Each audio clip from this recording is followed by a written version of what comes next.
때는 지났네. 지났죠. 12주까지. 그렇죠. 12주까지는 지났죠. 완전 지금도 누군가 갑자기. 안녕하세요. 오늘 또 핑크 타이로. 넥타이 화사하죠? 네. 우리도 강의 시간에 이렇게 좀 화사했으면 좋겠어. 좋습니다. 왜냐하면 강의가 좀 쉽지 않은 것 같아요. 잠원서가. 네. 우리가 잠원서 오늘 하는 보는데 잠원. 쉽지 않지만 잘 따라오면 아주 이렇게 화사하게 끝날 때는 얼굴이 확 펴서 네. 예, 저희 얼굴 보고 이제 강의를 잘했는지 못했는지 평가를 해요. 맞아. 그래도 우리 패널들이 우리 학생들이 좋은 거는 네. 얼굴이 벌써 환해. 시작 전에부터. 지금 화내요. 지금 좀 화를 좀 내야 될 것 같은데. 자, 한 주간 잘 지냈죠? 네. 오늘 뭐 배운다 그랬어요? 잠원이요. 잠원. 잠원이란 뜻이 뭘까? 한번 생각해 보세요. 잠원. 무슨 묵상. 말씀 원자인데. 묵상. 묵상. 그것도 묵상. 좋고. 또 지난번에 우리가 시편 할 때 지혜 이야기. 지혜. 살아가면서 꼭 필요한 자기를 인도해주는 어떤 격언들이 있죠. 네. 네. 예, 그 격언들의 모음집, 그것이 잠언이에요. 그래서 오랜 세월 모아왔던 그 지혜로운 말들, 그것을 이제 모은 것이 이 잠언집입니다. 그래서 이 잠언을 통해서 우리가 뭐를 얻게 되죠? 지혜. 지혜. 그래서 오늘 잠언의 주제는 뭐예요? 지혜. 지혜. 오늘 수업 구약의 숲 13강 잠언 지혜 이야기. 자, 그러면 잠언은 누가 줬어요? 솔로몬. 솔로몬. 그렇죠? 자, 그러면 잠언에 나오는 저자가 솔로몬 하나냐? 그렇지 않아요. 자, 그럼 한번 볼까요? 네. 1장에서 9장까지는 솔로몬의 잠언인데 지혜와 미련함을 비교해줘요. 그리고 이제 10장에서 24장도 누가 썼어요? 솔로몬의 잠언. 그래서 이렇게 보면 솔로몬의 잠언은 1장부터 24장까지죠. 전체 잠언의 약 한 84% 정도 된다고 그래요. 누가 솔로몬 거라고 줬나요? 해도 솔로몬이. 그럼 솔로몬 말고 또 잠언에 대해서 지은 사람이 있죠. 누구죠? 유다왕 히스기야의 신하들이 편집한 누구의 잠언? 솔로몬의 잠언. 그러니까 솔로몬이 했을 것이라고 생각한 것을 유다왕 히스기야 신하들이 모아놓은 것이 어디예요? 25장에서 29장까지. 자, 그럼 여기 히스기야 신하들이 이제 편집해 놓은 거죠. 자, 그 다음에 이제 40장에 가면 누구의 아들이요? 야게의 아들 누구? 아굴의 잠언이 이제 30장에 나와요. 근데 불행하게도 이 사람이 누구냐? 몰라. 예, 저 처음 들어봐요. 그러니까 아굴이 누구지? 아굴. 굴은 굴인데? 아굴. 아굴. 굴 먹고 싶은데. 그치. 굴은 굴인데 아굴이야. 무슨 굴일까지? 우리 한국말 요즘 막 긴 거를 짧게 하는 거죠. 네, 맞아요. 그러고 있죠. 그래서 이것도 만약에 아굴, 그래서 우리대로 하면 애기굴이다, 뭐 이렇게 해서도. 지금 농담하신 거. 아기굴. 그쵸. 아기 굴. 그러니까 쬐끄만 굴이라는 거죠. 조그만 굴이다, 뭐 네, 그래도. 어쨌든 기억하기는 좋겠죠. 네. 아굴. 누군지 몰라. 여기 터진 거야? 그 다음에 31장은 누구냐면, 한번 읽어볼래요?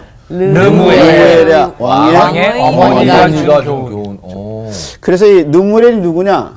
실질적으로는 잘 몰라. 또 몰라. 네. 근데 학자들 가운데선 이 르무엘이 솔로몬의 다른 이름이다. 그런 사람이 있어요. 근데 그것도 잘 몰라. 확실하진 않은 거예요. 그래서 이제 만약에 이게 솔로몬이라면 왕의 어머니가 누구겠어요? 다윗의 바세바겠죠. 네. 그래서 이제 31장이 적었어요. 자, 이게 솔로몬에 나오는 저자들의 이야기예요. 근데 이 두 사람은 정직하게 누군지 잘 몰라. 그래서 만약에 이 사람이 천국에 있다면 우리가 올라가서 만나보면 돼. 목사님도 지금은 모를 몰라. 수도 있다니까. 지금은 아굴이 누군지 루엘이 몰라요. 그런데 이 많은 이야기 중에 주제가 뭐냐? 지혜.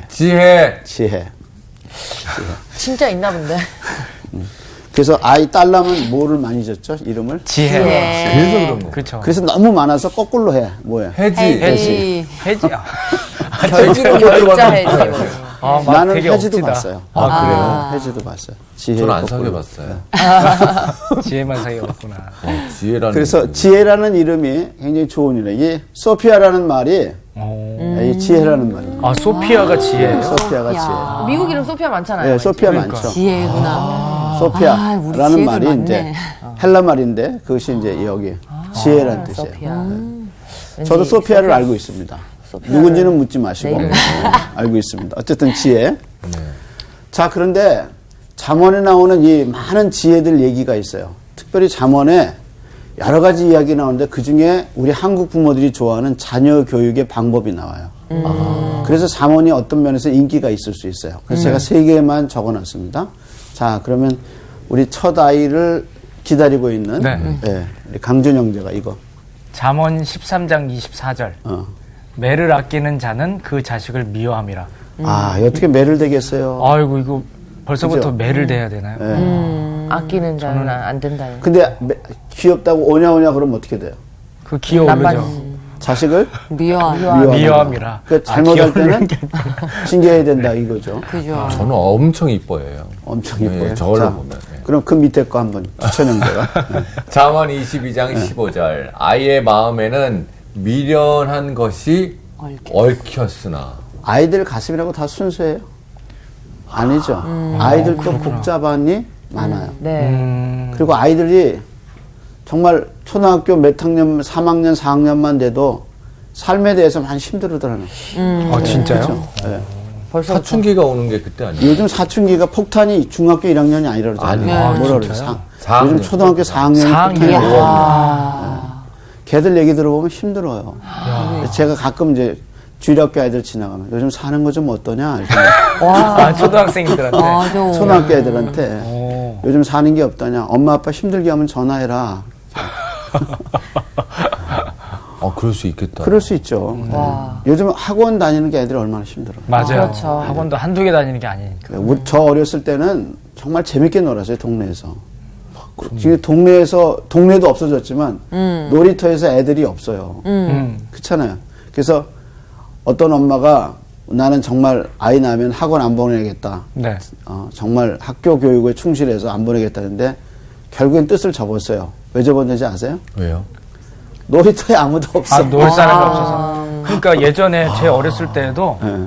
학원을 다녀야 친구가 많이 생겼어요. 맞아. 학원을 안 다니면 이야기할 사람이 없더라고요. 그렇게 됐어요. 왕따가 그래서 돼요. 그분도 나 정말 애들 고생 안 시키겠다. 정말 아이들을 순수하게 잘하게 이렇게 바르게 학원 안 보내고 한번 학교 교육으로 해보겠다 그러다가 친구가 안 사귀어져요. 그러니까 이게 어렵네. 그 애들이 이제 학교 가도 다 무슨 얘기하냐면 학원 얘기하는 거예요. 맞아. 네. 그러니까 얘는 낄 수가 없어서 결국에 뜻을 접고 학원을 보냈다. 이런 얘기를 어쩔 수 없군요. 네, 들었어요. 근데 아이들 또 마음에 뭐가 많이 격했어요? 미련한 것이. 네. 이게 아이들을 힘들게 하는 거예요. 자, 그 다음에 한번. 잠언 29장 15절. 채찍과 꾸지람이 지혜를 주거늘. 채찍과 꾸지람이 아이에게 뭘 줘요? 지혜. 지혜를. 이게 전부 다 뭐냐면 애들 교육을 이렇게 해라. 그거죠. 그러면 우리가 이 해석을 할 때, 그러면 자녀 교육을 이렇게 하면 되겠다 하고 이제 이렇게 해요. 근데 요즘 나오는 자녀 교육법은 이거보다 더 뛰어나고 좋은 게 많아요. 이건 단문이잖아. 네네. 근데 이 단문을 해석하고 정말 교육학적으로 더 좋은 책들이 성경보다 더 좋은 책들이 이론서가 더 많이 나와요. 그래서 잠언을 해석할 때 윤리적과 도덕적으로만 해석하는 것이 사실은 무리가 있어요. 그럼 이걸 어떻게 해석해야 되느냐? 이걸 그리스도 관점에서 성경적 관점에서 어떻게 해석해야 되느냐? 이렇게 해석해 볼 수 있어요. 아이들 마음속에도 뭐가 있어요? 미련한 거. 아이 마음이라도 누구의 영향을 받아요? 죄. 한번 생각해 보세요. 아이들은 죄 자유로울까요? 아니요. 아니에요. 고집이 있잖아요. 고집이 아이들 세고. 그렇게 순수하고 깨끗하게 자라는데 아까 얘기한 것처럼 지 고집대로 네. 벌써 보이죠. 장미가 처음에는 줄기가 아무것도 장미 줄기 없는데 나중에 가시 돋듯이 아이들이 보면 벌써 이기심을 느끼죠. 맞아요. 네.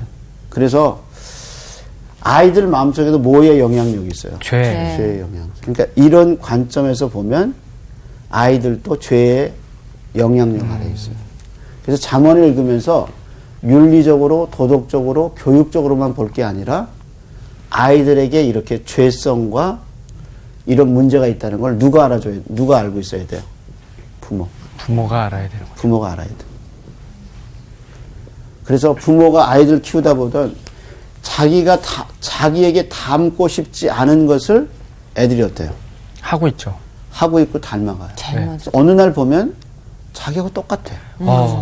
그리고 자기가 정말 닮아서는 안 된다고 강조하고 그걸 안 하려고 그렇게 노력했는데 애가 보니까 어느 날 자기하고 똑같아요. 왜냐면 보고 배운 게 그거야. 네. 그래서 한 초등학교 학생이 선생님이 전화했다 그러잖아요. 술을 많이 드시나 보죠? 그림을 그렸는데 아버지가 그 소주잔에 그림을 그렸는데 아빠가 술잔에 소주병을 넣고 이렇게 누워있는 거예요. 그 되게 디테일하게 그렸네요. 아이고. 아이고. 그러니까 아이 마음속에 그게 들어온 거죠. 그쵸. 이렇게 보면 부모가 자기가 안 닮았으면 좋겠는데 닮아. 그래서 그대로 닮아. 이게 뭐냐면 죄의 영향력. 네. 그래서 잠언서를 보면서 윤리적으로만 해석하고 도덕적으로만 교육적으로만 해석하는 것은 성경을 보는 방법이 아니에요. 좀 더 우리가 성경적 시각으로 아이라도 징계가 필요하고 그 다음에 아이들 마음속에 죄악의 영향이 있다는 것을 우리가 생각해 봐야 돼요. 이것이 이제 교육에 관한 또 그리스도 관점에서 한번 보는 거예요. 그 다음에 이제 제가 밑에 네 번째로 한번 해줘요. 길건 학생 한번. 잠언 6장 6절 게으른 자여 개미에게 가서 지혜를 얻으라. 이거 어디에 가요? 개미한테. 어떤 사람의 대상이? 게으른 자. 게으른 자. 개미는 게을러에 안기는 거예요. 안경. 그래서 겨울을 위해서 3계절을 준비하죠. 네. 그러면 개미에 가서 지혜를 뭐래? 얻으라. 지혜를 얻어라 이렇게. 그래서 이걸 가지고 개미는 어떻게 군랍 생활을 하고 개미는 우두머리가 있고 뭐 이렇게 다 얘기를 해서 개미에 가서 배우십시오. 이렇게 얘기하면 이건 개미를 전문적으로 연구한 사람보다 못한 거야. 그렇잖아요. 그럼 성경이 개미에 대해서 이렇게 얘기하는데 개미에 대해 더 많이 연구한 사람이 있잖아요. 네. 그럼 이제 이런 관점에서 이게 그걸 위한 거냐 하는 거죠. 이제 우리는 여기서 뭘 생각해야 되냐면 창세기 2장에 아담이 하나님의 형상으로 창조함을 받고 에덴을 다스리잖아요. 네. 그때 아담이 하늘의 새들과 모든 식물들 또 움직이는 모든 것에 뭐를 지어줘요? 이름을 지어주죠. 그래서 모든 동물이 누구의 권위 아래에 있었어요? 아담의 권위 아래에 있었어요. 그래서 아담이 그 동물들을 보고 속성을 파악하고 이름을 줘줄 정도로 권위가 있고 능력이 있었어요. 지혜로웠던 것 같아요. 예. 그래서 그만큼 지혜로운 거죠. 네. 동물에게 지혜를 받아야 할 필요가 없었죠. 오히려 동물에게 지혜를 줬죠. 네. 그것이 이제 아담의 하나님이 죄를 짓기 전에 인간의 모습이었어요. 근데 지금은 어떻게 됐어요? 개미에게 가서 배우는 거죠.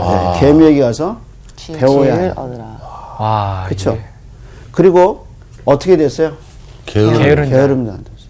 게을러진 거지. 그러니까 오직하면 누구한테 배워야 돼? 개미한테 가야죠. 여기는 가난하고 배고프고 소수자가 없어. 서로 먹여주고 서로 끌어주고 서로 밀어줘. 그리고 지도자를 믿어주고 따라가고. 네. 인간 공동체하고 더 나은 부분이 많다. 이렇게 얘기하죠. 그래서 어디 가서 배우라는 거예요? 개미에게. 누가? 만물의 영장인 인간이 지혜를 얻는 거죠. 땅에 개미한테. 기어다니는 개미보다 어떤 면에서 아이고. 못하니까 가서 배워라. 그러니까 인간의 권위가 무너진 거죠. 뭐 때문에? 죄 때문에. 죄 때문에. 그래서 잠언서는 단순하게 인간의 살아갈 지혜를 주기 위한 것이 아니라 인간의 종말, 인간의 삶, 또 어떻게 살아야 되는가 하는 삶의 지혜와 종말에 대한 지식이 여기 있어요. 그래서 잠언을 보면서 잘못 빠지기 쉬운 함정을 윤리적으로 도덕적으로 보는 거예요. 그러지 말고 성경 전체의 시각으로 잠언을 볼 필요가 있죠. 그 예로 지금 제가 아이의 문제하고 개미의 문제를 다뤄봤어요. 그래서 잠언을 보는 눈을 여러분들은 좀 성경적으로 보시고 그리스도 관점에서 보는 것이 이 잠언을 이해할 수 있는 좋은 기회예요. 자, 그래서 잠언의 저자인 솔로몬은 왕이 돼서 뭘 구했죠? 하나님께? 지혜를 달라. 근데 그러면 솔로몬이 지혜롭게 살았을까요? 엄청 지혜롭게. 지혜롭게 살았죠. 한때는. 근데 어때요? 한때는. 맞아, 한때는. 한때는? 그죠. 솔로몬 때 이스라엘 역사에서 가장 많은 건축 사업이 일어나요. 네. 왜냐하면 건축이 왕성하다는 말은 뭐예요? 경제가 돌아간다는 거잖아요. 그렇죠. 그리고 도시가 많이 생기고, 그리고 금과 은이 흔했어요. 이제 그것이 이제 이 솔로몬 시대의 특징이었거든요. 근데 말년은 어떻게 했을까요? 열왕기상 저자가 뭐라고 얘기했나 한번 볼까요? 열왕기상 11장 4절. 이건 한번 읽어볼까요? 자, 솔로몬이 나이가 많을 때 그의 연인들이 그의 마음을 뭘 돌려 돌렸어요? 마음을 돌려. 마음을 돌려. 근데 솔로몬이 하나님께 지혜를 달라고 기도했을 때 그 솔로몬에게 내가 너에게 지혜를 준다 그럴 때 그 지혜가 듣는 마음이에요. 듣는. 그래서 들을 귀거든요. 근데 솔로몬이 누구의 말을 들었어요?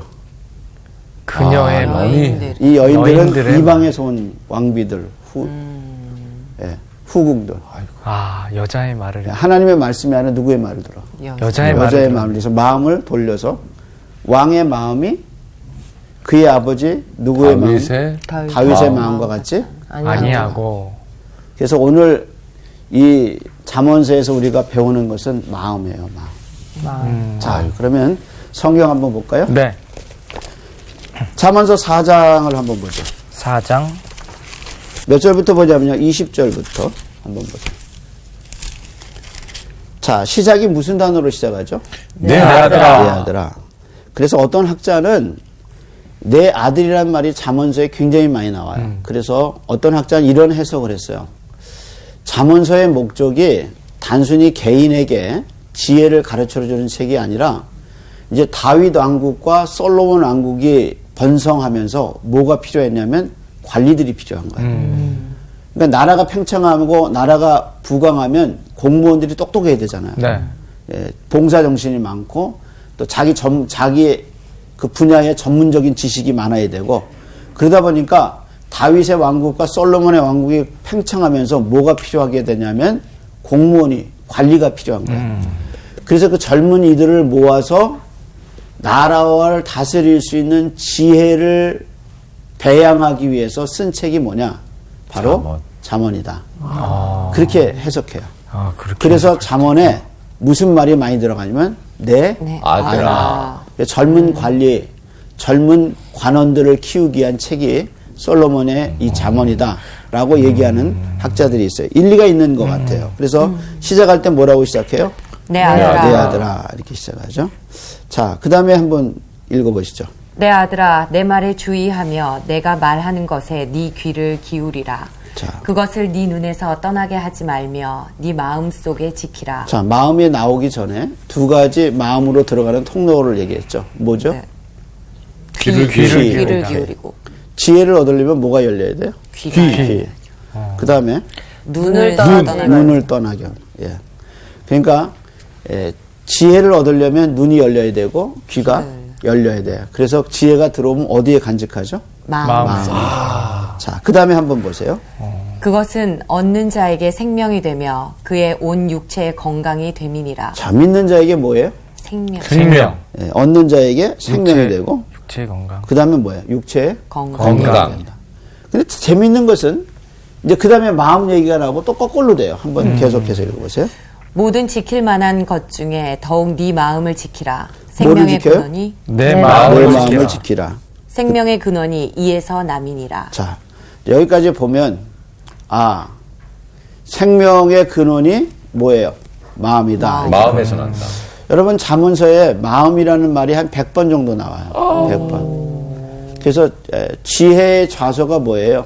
마음이에요. 그럼 제가 한번 물어볼게요. 여러분 마음 하면 뭐가 생각나요? 마음. 마음하고 관계된 뭐 격언이나 또 마음에 관한 거 한번 생각. 마음이 뭐 있죠? 마음. 어디가 아프다 그래요? 마음이 아파서 마음이 몸이 아픈 건 괜찮은데 어디가 아프다 그래요? 가슴이 아파서 마음이 마음이 아파서.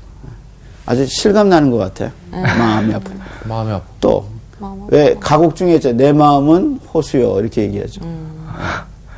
자, 그럼 또 한번 모르겠어요. 마음 그럼 또 뭐가 있죠? 마음에 관한 것들.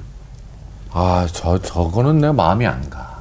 전 내 마음에 마음이 안 들어. 안 들어. 저거 내 그리고 마음에 흔히들 그렇게 내 마음 같지? 안 아파. 뭐 그렇게 얘기하죠. 그리고 또 마음에 관한 말이 또 뭐 있어요? 한길 사람 속은 알아도 열길 물속 아니야? 열길 물속은 알아도 한길 사람 한길 속은 사람. 마음 같지 않네요, 언니가 오늘. 그러니까 이게 마음이랑 이게 나오는 게 달라요. 마음에 문제가 있어서 그래. 마음 따로 머리 따로. 알긴 아는데 예. 마음에서는 아는데 그걸 끄집어내는 입은 다른 말을 하고 그 있는 다른 말을 말을 하고 하고 있는 있어요. 네. 그래서 참 마음 같지 않네. 말하고 마음이 달라요. 다르다. 이건 그 어떻게 말이 된 정답이네요. 거예요? 말하고 마음이 다르다. 말하고 마음이 다르다. 제가 어디서 아마 그 돌아가신 추기경님 한 얘기 같은데 세상에서 제일 먼 길이 뭐냐 물어본 적이 있었어요. 먼 길? 먼 길, 가장 먼 길. 내 그것은- 마음으로 들어가는 길. 네, 마음으로 가는 길이 너와 제일 나의 사이. 뭔가 얻었는데 알았는데 그것이 마음에 내려가는 길이 가장 멀다 그랬어요. 그리고 우리가 어디가 무너진다고 그래요? 마음이 무너진다. 네, 마음이 무너지면 다 무너져요. 무너지냐. 그렇죠. 그렇게 하죠. 그래서 몸이 아픈 건 참겠는데 마음이 아픈 건 못 참겠더라고. 그렇죠. 그럼 마음이 아프면 또 몸이 아파요. 그렇잖아. 맞아. 맞아. 마음이 아프면 몸이 아파. 그래서 아까 뭐라고 그랬어요, 거기에? 육체의 육체 건강함이 건강이 돼요. 생명이. 육체의 건강. 맞죠? 예, 맞아요. 예. 육체의 건강이 어디서 오냐면 마음에서. 마음에서 마음이 오는 거죠. 무너지면 힘든 거예요. 그러면 한번 물어볼게요. 마음이 어디 있어요? 마음이요. 여기 어딘가에 있는 것 같은데. 딥 인사이드. 정확하게 말씀드릴게요. 심장 왼쪽으로 조그만 공간 하나 있는데 거기 있다는 거예요. 3cm 정도? 아, 진짜 과학적이네. 왠지. 저걸로 논문 써봐요. PhD 그걸로 한번 써봐요. 근데 마음은 어디 있어요? 내 마음을 지켜라. 생각. 그러니까 생각도 어디서 나와요? 머리에서 나오지 않을까요? 뇌에서. 뇌에서. 자, 그러면 마음이 안 보이는데 왜 마음의 얘기를 그렇게 많이 할까요? 오늘은 이제 마음이에요. 잠언서에서 제일 중요한 건 그 지혜의 좌소인 마음인 것 같아요. 그래서 오늘 이제 우리 마음에 대해서 좀 하는데, 먼저 성경은 마음에 대해서 얘기하면서 나발의 얘기를 한번 제가 해볼게요. 나발? 나발이라는 사람의 이름이 뜻이 뭐냐면 어리석은 자라. 그러니까 이 이야기가 어떻게 되냐면 사무엘상 25장인데 이제 다윗이 마온 광무지에 망명 생활을 해요. 근데 그 망명 생활을 하는데 그 마온 광무지에 황무지에 부자가 하나 살았어요. 그 사람이 누구냐면 나발이에요. 근데 나발의 이름의 뜻이 어리석은 자야. 근데 한번 생각해. 어떤 아버지가 자기 아들의 이름을 어리석다고 저는. 이게 너무 미련한 막 지은 놈이라고 거 짓겠어요. 아니에요? 미련하다. 그렇게 짓지 않잖아요. 그렇죠. 네. 예. 네. 지혜 이렇게 구해야 되잖아요. 네. 그래도 거꾸로라도 해지 이렇게 뭐. 네. 어쨌든 자식을 좋은 이름을 짓는데 왜 나발을 어리석은 자라고 미련한 사람이라고 졌나? 이게 우리가 궁금한 거야. 그렇죠. 근데 이제 그 당시 고대 사람들 중에 악한 영이 이름이 너무 귀한 자식은 생명을 빼앗는다. 그래서 자식의 이름을 그러니까 좀 아이고. 뭐라고 얘기하냐면 어리숙하게 짓는구나. 듣기 싫은 이름을 짓는 거예요. 그러니까 얘는 어리석으니까 손대지 마라. 그러니까 나발이 재산 목록이 나오거든요. 양이 몇 마리다, 뭐 나귀가 몇 마리다 이렇게 나오는데 그렇게 나오는 사람은 욥하고 나발이에요. 그러니까 욥의 재산과 비교가 될 정도로 엄청난 부자예요. 근데 그 부자는 상속에 의한 부자일 경우가 많아요. 그러니까 자기가 자수성가한 게 아니라 위로부터 물려받은 거야. 그러니까 대대로 물려받을 수 있어요. 그러니까 자식이 귀하지. 그러니까 혹시 이 자식에게 무슨 일이 생길까봐 이름을 나발이라고 지을 수 있어. 아이고. 그래서 그 귀한 자식을 보존했을 수 있다. 이제 이렇게 그걸 이제 성경 저자가 나발의 이름을 갖고 오죠. 근데 이제 그 나발이 축제가 일어나요. 어떤 축제가 일어나냐면 이제 양털을 깎는 날이 됐어요. 그때 다윗이 자기 신하를 보내요. 그래서 우리를 좀 도와달라. 왜냐하면 너희 그 마온 광무지에 우리가 너희를 지켰고 양떼나 적이 오는 것을 우리가 다 탈취하거나 또 적이 오는 것을 막아줬으니까 우리한테 좀 먹을 것 좀 잘라 이렇게 사신을 보내는데 그걸 조롱해요 나발이. 뭐라고 조롱하냐면 이렇게 조롱해요. 요즘은 주인에게서 나간 종들이 많다. 그 종이라는 것은 다윗이고 주인은 사울이야. 그러니까 나발은 정치적으로 굉장히 지혜로운 사람이에요. 그러니까 정확하게 메시지를 다윗한테 준 거죠. 나는 사울을 따르지 너를 따르지 않는다. 이렇게 메시지를 준 거야. 그 말을 듣고 다윗이 분노해서 그거를 나발의 가족을 죽이려고 오다가 나발의 아내 아비가일에 의해서 멈춰줘요. 근데 그때 하나님이 나발을 치셔요. 다윗을 대신해서. 근데 뭐라고 그랬냐면 몸이 돌같이 됐다. 근데 그 몸이 돌같이 됐는데 아비가일이 하는 얘기를 듣고 마음이 낙심해서 몸이 돌같이 됐다. 그렇게 나와요. 그러니까 낙심이 돼서 육체에 어떻게 지친 거야? 돌같이 된 거야. 같은 사건이 사무엘상 30장에 나오는데 다윗이 시글락에서 먹고 살던 시급이라고 그래요. 그 시글락에서 이제 거주하면서 살았는데 그 시글락이 아말렉 군사에 의해서 완전히 파괴되고 다 부하들이 다 자녀들이 부하들의 부인들이 다 포로로 끌려가요. 그때 부하들이 아주 화를 내면서 다윗을 돌로 치려고 그래요. 근데 이제 우리가 생각해 보기에는 다윗이 이 부하들이 화가 나서 다윗에게 돌을 던져서 감정적으로 던진다 그렇게 생각하는데 그게 아니라 돌을 던진다는 것은 어떤 책임을 묻는 행위예요. 그래서 다윗에게 사람들이 이 일이 이렇게 된 것이 당신의 책임입니다 하고 다윗을 추궁하는 거예요. 그러면서 부하들에게 다윗이 지금 몰려요. 그래서 다윗이 뭐라고 기록됐냐면 마음이 궁급했다. 급했단 말이에요. 근데 다윗이 똑같이 낙심할 상황인데 어떻게 했느냐. 하나님을 바라보고 소망을 얻어. 용기를 얻어. 그 기능이 뭐냐. 마음이에요. 마음. 그래서 예수님이 누가복음 18장에 과부의 비유를 하시면서 기도하는 사람들이 제일 큰 문제가 뭐냐. 너희는 절대로 이러지 마라 한 게 뭐냐면 낭망하지 마라 그랬어요. 그래서 마음이 낭망하는 것이 신자에게 얼마나 힘든 일인가 그걸 우리가 알아야 돼요. 그래서 성경은 지킬 만한 것보다 뭘 지키라는 거예요. 마음을 지키라. 왜냐하면 생명의 근원이 마음에 거기서 놓으니까. 납니다. 그리고 이제 그 말을 가지고 아래를 한번 보세요. 4장 23절이죠. 네. 네. 모든 지킬 만한 것 중에 더욱 뭐요? 내 마음을 지키라. 이유는 뭐죠? 생명의 근원이 근원이 거기서 이에서 납니다. 납니다. 그리고 이제 다시 24절에 네. 읽어보세요. 강준웅장. 네. 구부러진 말은 내 입에서 버리며. 자, 네. 살아있는 마음에서는 그 마음에 있는 것이 어디로 나와요? 입으로. 네. 그렇죠? 네. 그래서 예수님이 사람은 마음에 있는 것을 입으로 말한다 그랬어요. 자, 그래서 마음에서 나온 게 그 다음에 입이죠. 계속해서 읽어요. 삐뚤어진 말은 내 입술에서 멀리하라. 지금 24절에 입에 관한 것이 몇 번 나와요? 2번이요. 2번. 내 입에서, 내 입술에서 네. 벗어버려라. 그 다음에 그 다음 절. 내 눈은 바로 보며 내 눈꺼풀은 내 앞을 곱게 살펴. 다시 이번엔 뭐가 나와요? 눈. 아까는 눈 입이었어요. 얘기가 나오고 귀 얘기 나왔죠. 귀 얘기 네. 나오고 그 다음에 이제 마음이 나오고 그 다음에 다시 입 얘기 나오고 눈 그 다음에 얘기 눈 나오고. 얘기 나오죠. 그 다음에 또 읽어보세요. 내 발이 행할 길을 평탄하게 하며 내 모든 길을 든든히 하라. 이번엔 뭐가 나와요? 이젠 발이 발. 나왔어요. 발 나왔죠. 네. 자, 그 다음에 27절도 좌로나 우로나 치우치지 말고 내 발을 악에서 떠나게 하라. 자, 그럼 한번 생각해 보세요. 생명의 근원이 어디서 나와요? 마음에서. 마음에서. 생명의 근원이 마음에서 나와요. 마음에서요. 근데 그 앞에 뭐가 나오죠? 처음에 귀. 그 다음에 눈. 그다음에 마음에서 또 다시 뭐가 나와요? 입. 입. 그 다음에 뭐가 나와요? 눈. 눈. 그 다음에 다시 발. 이게 다 살려면 뭐가 살아있어요? 마음. 이게 죽으면 다 다 죽어요. 죽어요. 다 죽어.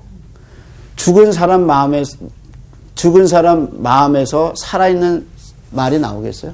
안 나와요. 안 아니죠. 나와요. 그죠? 그래서 마음이 죽었는데 입만 번지르르 하면 그럴 수 없어요. 야. 오래 못 가요, 그거. 그렇죠. 그러니까 뭐가 살아야 언어가 살아요. 마음. 마음이 살아야 생명의 언어가 돼요. 그리고 마음이 살아야 보는 거를 제대로 봐. 그리고 그래야 가는 길을 바로 가. 그렇죠. 올곧게 가는 그래서 마음이 살아 있어야 돼. 살아 있으려면 여기 뭐가 있어야 돼요? 거죠. 생명이 있어야 되는데. 지혜. 지혜. 지혜가 없는 마음은 다 죽어. 이 말을 듣는 사람 다 죽어. 눈에 보이는 게 생명은 안 보여. 다 죽을 좋은 게 안 거예요. 보이는 거죠. 그렇죠. 그 다음에 발도 가는데도 죽음을 향해서. 그렇죠. 죽음을 향해서 가는 거고. 듣는 것도 어때요? 악한 것만 생명은 듣는 못 거죠. 들어. 예. 그 다음에 보는 것도 생명은 못 들어. 네. 왜? 마음이 죽어서. 그래서 이 마음을 살리려면 뭐가 있어야 돼요? 지혜가 있어요. 지혜가 있어야 돼요. 그럼 우린 물어봐야 돼요. 왜 그럼 지혜가 다 여기다 있으면 되는데 이 지혜가 도대체 뭐냐? 지혜가 뭐냐? 이렇게 가죠. 요한계시록 3장 20절에 예수님이 라오디아 교회에게 하신 말씀이에요. 누구든지 내 음성을 듣고 뭐를 열어? 문을 열면 내가 그로 들어가 그는 나로 더불어 먹고 마시리라. 자, 어디에 들어가시는 거예요? 마음에. 자, 그 다음에 여기 한번 보세요. 히브리서 10장 15절 16절이에요. 한번 읽어볼래요? 또한 성령이 우리에게 증언하시되 네. 내 법을 그들의 마음에 두고 오, 깜짝 놀라요. 마음에 두고. 마음에 뭘 둬요? 두고. 마음에 누구 두고 법을? 내 법을. 내 법을 네. 그 다음 뭐래요? 그들의 생각에 기록하리라. 여러분, 돌비에는 쓸 수 있고 노트에는 쓸 수 있어요. 네. 생각에 쓸 수 있어요? 쓸 수가 없죠. 쓸 수 없죠. 네. 근데 하나님은 어떻게 한다 그랬어요? 생각에 기록하리라. 기록하겠다. 그게 뭐예요? 성령의 음성이죠. 아. 성령님은 우리 마음속에 생각하게 이렇게 하신다. 자, 로마서 10장 9절 10절은 제가 한번 외워볼게요. 네가 만일 네 입으로 예수를 주라 시인하고 또 하나님께서 그를 죽은 자 가운데서 살리신 것을 네 마음이 믿으면 구원을 얻으리라. 뭐가 믿어요? 마음을 믿어. 너의 마음이 믿으면 그러면 여기서 말하는 지혜는 결국에 누구를 얘기하는 거야? 우리 마음속에 들어오시기를 바라는 지혜의 근원이신 예수님. 그래서 예수님이 마음에 있어야 돼요. 지혜가 마음에 있어야 되는데 그 지혜가 본체가 예수님이에요. 그래서 예수님을 성령님이 오시면 누구를 가르쳐주냐면 예수님을 가르쳐줘요. 그래서 성령님은 철저하게 그리스도 중심이셔요. 그래서 그분이 하신 일이 뭐냐? 그분이 어떤 분이냐? 그분이 지금도 널 위해서 뭘 하시느냐? 끊임없이 그리스도를 바라보게 하시는 분이 누구냐? 성령이란 말이에요. 그래서 그 성령님이 우리 마음속에 지혜의 말씀들, 지혜의 생각들을 이 생각에 심어주셔요. 그래서 예수님이 라오디아 교회에서도 내가 너희 속에 들어가겠다. 그래서 인간이 사는 방법, 이 아까 자녀들, 게으름, 이런 모든 문제에서 인간이 진정으로 사는 방법은 뭐냐? 마음속에 누가 계셔야 돼요? 예수님. 예수님이 계셔요. 그래서 지혜는 인간이 어떻게 잘 사느냐? 잠언서의 지혜 이야기는 인간이 어떻게 지혜롭게 살느냐, 어떻게 성공할 거냐, 어떻게 악인을 대할 거냐, 이런 세상적인 관점이 아니라 결국에 생명의 근원인 마음을 어떻게 살릴 거냐, 인간이. 참 다 마음이 무너졌잖아. 네, 맞아요. 그렇잖아요. 어린아이부터 장년까지 한번 주변에 이 일어나는 모든 걸 한번 보세요. 뭐가 망가진 거예요? 마음이 우리 무너진 다 거죠. 동의하잖아. 네, 그쵸. 네. 네. 어떻게 마음을 새롭게 할 거냐? 교육, 지식, 정보, 얼마나 정보가 많아요. 그렇죠. 요즘 얼마나 많이 배워요. 근데 많이 배우고 문명이 발달할수록 뭐는 상하는 거예요. 마음이 상하는 거예요. 그래서 잠언은 생명의 근원이 마음에서 나는데 이 마음을 어떻게 너희들이 살릴 거냐? 지혜가 있어야 된다. 근데 이 세상 지혜가 아니라 위로부터 온 지혜가 필요하다는 거예요. 그 위로부터 우리에게 참 생명을 가르쳐 주시는 지혜의 근원이 누구시냐? 예수님. 바로 그리스도다. 그래서 예수님이 우리 마음속에 오시기를 원하는 거예요. 그래서 네가 만일 내 입으로 예수를 주로 시인하고 또 하나님께서 그를 죽은 자 가운데 살리신 것을 네 마음이 믿으면 구원을 얻으리니 죄에서 구원을 받고 새로운 마음으로 하나님을 섬길 수가 있어요. 그래서 이 잠언의 지혜에서는 결국 앞으로 오실 예수 그리스도를 보여주고 인간의 마음이 새롭게 되는 것은 인간의 능력이 아니라는 거예요. 새로운 하늘의 지혜이신 예수 그리스도를 영접할 때 그 안에서 발이 살고 손이 살고 손 살고 그 다음에 눈이 살고 귀가 열리고 입이 생명의 말을 가리다. 그래서 마음이 살아있으면 다 살아. 그래서 바른 길 가고 바른 말하고 생명의 말 전하고 바른 거 볼 수 있고 바른 거 들을 수 있고 귀가 열렸으니까. 그렇죠. 그게 뭐냐? 생명이란 말이야. 그 생명을 누가 주느냐? 예수를 네가 마음속에 모실 때 참 지혜의 예수님이 네 마음을 살려줄 거다. 이거예요. 자, 질문.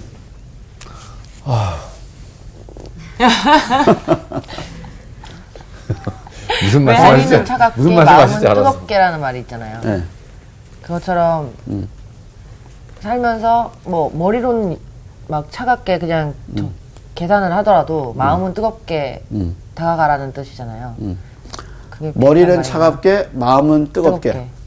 근데 이제 성경을 깨닫게 되면 네. 예, 성경은 논리가 있어요. 이게 다 뭐예요? 논리예요. 네. 그렇잖아요. 네.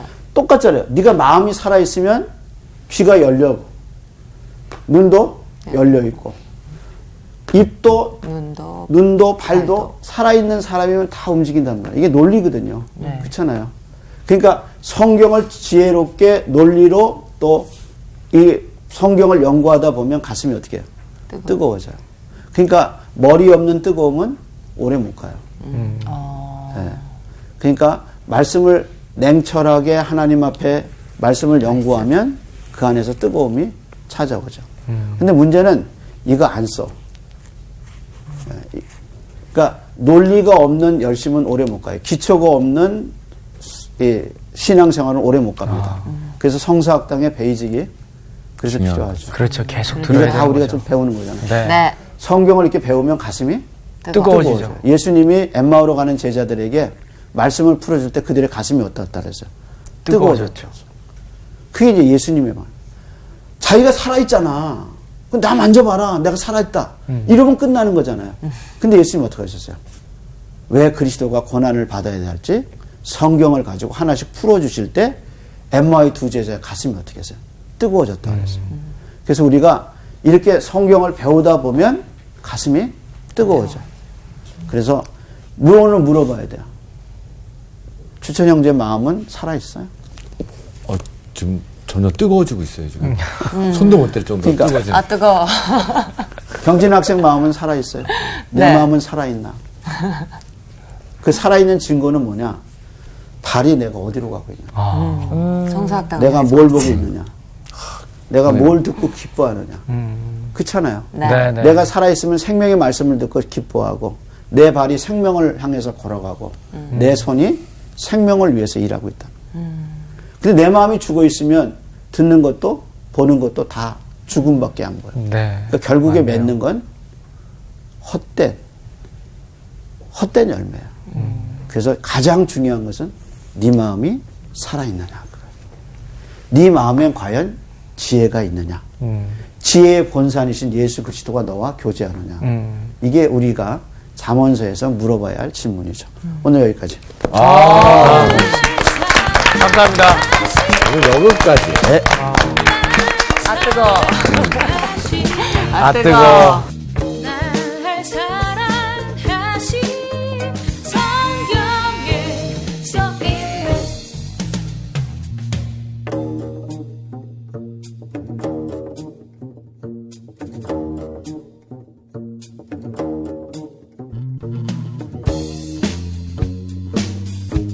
About the love of Jesus. Yeah, let me tell you this. 이번 주 퀴즈입니다. 히스기야의 현손이며 요시야 왕의 시대에 활동한 선지자는 누구인가요?